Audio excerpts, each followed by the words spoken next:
C'est la rabbinite Esther Young-Grace et le Rav Israël Mirlo. C'est des contemporains. Loulek, je ne sais pas si vous avez lu ce livre, mais je vous recommande de le lire. Il est à la Shoah, le Rav Israël Mirlo.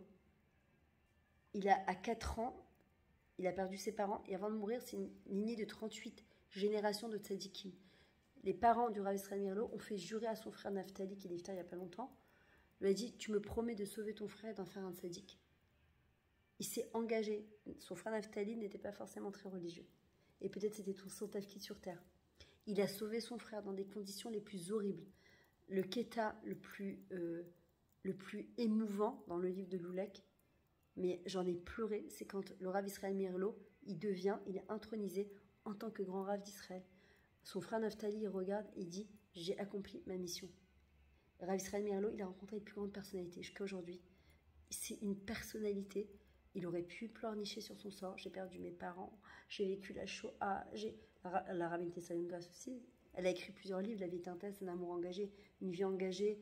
Je ne me rappelle plus aussi qu'est-ce qu'elle a écrit, mais exceptionnel. Ils ont monté le centre Inéni avec son mari. Les deux, ils ont vécu la Shoah. Tu pourrais dire, mais regarde, tout. Non. On est responsable de sa vie. Les années qui nous restent à vivre, elles doivent être beaucoup plus belles que ce qu'on a vécu jusqu'à maintenant. On vit qu'une fois. Et on se dit qu'est-ce qu'on va faire des années qui nous restent à vivre. Moi, je vais pouvoir voir mes enfants, mes petits-enfants, mes arrière-petits-enfants à la fin de ma vie, me regarder dans une glace et me dire j'ai fait tout ce que je pouvais en tout cas pour être heureuse, puisque